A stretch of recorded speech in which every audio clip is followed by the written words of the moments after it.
할렐루야. 153 저녁기도 오신 여러분들을 주님의 이름으로 환영하고 축복합니다.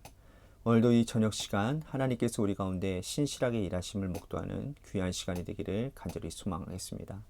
먼저 하나님의 말씀 보도록 합니다. 요한계시록 15장 1절에서 8절 말씀까지 제가 받들어 봉독하겠습니다.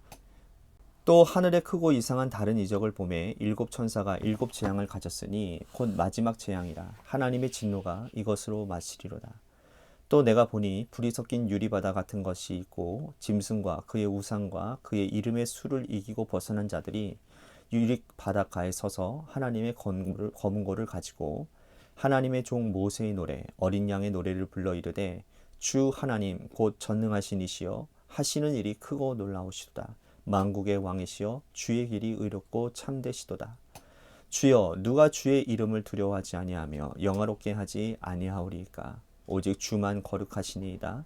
주의 의로우신 일이 나타났음에 만국이 와서 주께 경배하리이다 하더라. 또 이일 후에 내가 보니 하늘의 증거 장막의 성전이 열리며 일곱 재앙을 가진 일곱 천사가 성전으로부터 나와 맑고 빛난 세마포 옷을 입고 가슴에 금띠를 띠고 내 생물 중에 하나가 영원토록 살아계신 하나님의 진노를 가득히 담은 금 대접 일곱을 그 일곱 천사들에게 주니 하나님의 영광과 능력으로 말미암아 성전에 연기가 가득 차매 일곱 천사의 일곱 재앙이 마치기까지는 성전에 능히 들어갈 자가 없더라. 아멘. 승부의 세계에서 승자가 누리는 영광은 달콤합니다. 온갖 고생을 다한 후에 올림픽 금메달을 딴 선수들이 시상대의 가장 높은 자리에 오르게 됩니다. 그리고 태국기가 올라가고 애국가가 연주되어지는 순간 지금까지 자신이 수고하고 모든 것을 감내했던 그 모든 노력들을 바라보면서 모든 수고가 봄 눈녹듯 내려듯이 기쁨과 환희와 눈물에 젖어들 때가 있습니다. 여러분, 또한 어려운 시험을 여러 번 떨어지고 합격한 사람은 단 한 번 합격한 사람보다 몇 배의 기쁨을 누리게 됩니다. 여러분, 세상에서 이렇게 수고하는 것에 대한 보상도 이렇게 기쁜데 영적인 승리는 어떻겠습니까? 세상의 승리 보상보다 훨씬 비교할 수 없을 정도겠죠. 이 땅에서 수고하고 갖은 핍박과 모욕과 숙치를 당했지만 영광의 날에 승리하는 자가 누리는 기쁨은 이 세상의 언어로서는 표현할 수 없을 것입니다. 자, 오늘 읽은 하나님의 말씀은 바로 승리한 자가 누리는 기쁨과 영광을 표현하고 있는 거예요. 오늘 1절 말씀에 보면 일곱 천사가 일곱 재앙을 가졌는데 하나님의 진노가 이것으로 마친다라고 말씀을 하고 있습니다. 하나님의 진노가 마친대요.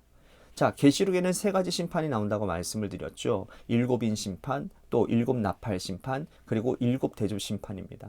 인을 떼실 때마다 이 땅에 심판을 하셨는데 일곱 인의 심판은 견딜만 했어요. 근데 여섯 번째 인을 떼고 일곱 인을 떼실 때까지 기다려 주십니다. 심판을 유예하시죠. 그래서 사람들이 돌아오게끔 말씀도 전하시고 하셨는데 근데 사람들이 돌아오지를 않아요. 그래서 하나님이 마지막 일곱째 인을 떼셔서 심판을 하십니다. 일곱 나팔 심판도 마찬가지였어요. 천사들이 나팔 불 때까지 심판이 일어납니다. 불 때마다. 여섯 번째 천사가 나팔을 불고 이제 일곱 번째 천사가 나팔을 불기까지 또 하나님이 기다려주세요. 펴놓인 작은 두루마리를 두시고 말씀을 듣고 돌아오기를 바라셨는데 근데 이들이 돌아오지를 않아요. 두 증인을 보냈음에도 불구하고 사람들이 증인들의 말을 듣지를 않습니다. 결국 일곱 번째 천사가 나팔을 불었어요. 이제 마지막 심판이 준비되어집니다. 이것으로 하나님의 진노의 심판은 마치게 될 거예요. 하나님의 진노의 심판이 마치는 순간 어떤 일이 일어나느냐? 염소와 양이 가려지게 되는 거예요. 그리고 알곡과 가라지가 가려지게 되는 겁니다. 그래서 가라지는 모아서 불에 태워버릴 것이고 알곡은 하늘의 곳간에 들이게 될 것이다. 이 땅에서 수고하고 믿음의 정절을 지킨 사람들은 심판의 순간이 어디에 있는지를 말씀하고 있습니다. 자, 2절 말씀 보십시오. 또 내가 보니 불이 섞인 유리바다 같은 것이 있고 짐승과 그의 우상과 그의 이름의 수를 이기고 벗어난 자들이 유리바닷가에 서서 하나님의 검은고를 가지고 자, 짐승과 그의 우상과 또 그 이름의 수를 이기고 벗어난 자들은 승리한 자들이죠. 그들이 하나님의 검은고를 가지고 유리 바닷가에 서 있습니다. 자, 짐승은 로마 황제, 국가 권력을 얘기했다고 제가 말씀드렸죠. 그리고 그 이름의 수, 즉 짐승의 수를 받지 않은 자들은 하나님의 검은고를 들고 유리 바닷가에 서서 하나님의 이름을 찬양할 것이라는 거예요. 이것이 이 땅에서 수고하고 고생하고 예수 그리스도의 이름을 붙들고 견뎌낸 자들이 누리는 축복이라는 거죠. 도미티아누스 여러분, 박해 때 이 시대의 그리스도인들은요, 엄청난 고난과 수모를 겪었습니다. 이 수모로만 그치지 않았어요. 이들은 예수님 믿는다는 이유만으로 거래를 하지 못했습니다. 경제적인 활동을 하지 못했고 자녀들을 학교에 보내지도 못했어요. 사회생활을 하지 못합니다. 그래서 특히 어디에만 사느냐? 감옥, 지하 감옥에 숨어 들어갔어요. 카타콤이라고 하는 곳에 숨어 있었지만 발각되면 그대로 원형 경기장에 불려가서 짐승들의 밥이 되고 맙니다. 황제 우상에게 엎드려 짐승의 표를 받지 않으면 그 자리에서 목이 달아나는, 그리고 이러한 고통, 이러한 엄청난 압박을, 이러한 엄청난 고난을 겪어야만 했다라는 거예요. 그런데 이제는 모든 수고를 굳히고 구원받고 하나님의 검은고를 켜서 찬양하는 유리 바다 위에 서 있게 될 거다. 그러니까 이들이 이 모진 고난과 고통을 견딜 수 있는 이유가 바로 여기에 있는 것이죠. 그들은 이 땅의 삶의 순간이 영원하지 않을 거라고 생각한 거예요. 지나갈 것이라고 생각했습니다.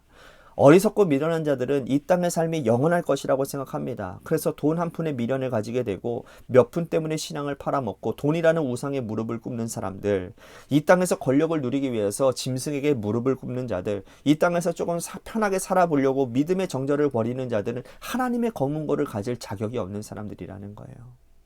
오늘 우리는 이 도미티아누스 황제의 박해 때 믿음의 정절을 굳게 지킨 사람들처럼 이 땅의 삶이 영원하지 않는다라는 것을 우리는 알고 있습니다. 이 땅에서의 수고는 금방 지나가는 일장 춘몽과도 같은 것임을 잘 알고 있어요. 하지만 이 땅에서의 삶이 지나면 천국에서 영원한 삶이 우리를 기다리고 있다는 거죠. 부활의 영광이 우리를 기다리고 있는 거예요.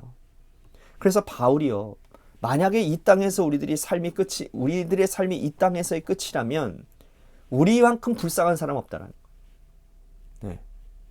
오늘 우리가 이 땅에서 견디는 이유는 뭡니까? 천국에서의 영원한 삶을 사모하기 때문 아니에요? 부디 이 땅에서의 어떠한 고난을 닥친다 할지라도 그것이 믿음을 지키는 가운데 말이에요. 신앙을 지키는 가운데 어떠한 고난이 닥친다 할지라도, 강한 유혹이 우리 앞에 놓여 있다 할지라도 굴하지 않기를 바랍니다. 그러면 이 모든 수고와 이 고통이 지나가면 천국에서 우리들이 눈뜨고 유리 바닷가에 서서 하나님의 검은고를 켜고 하나님을 찬송하며 하나님의 영광 가운데 거하는 축복을 우리는 경험하게 될 줄로 믿습니다. 자, 사도 요한은 이 놀라운 말씀을 그 옛날 모세가 출애굽 후에 부른 모세의 노래와 비교를 하고 있습니다. 여러분, 모세의 노래 잘 아시죠?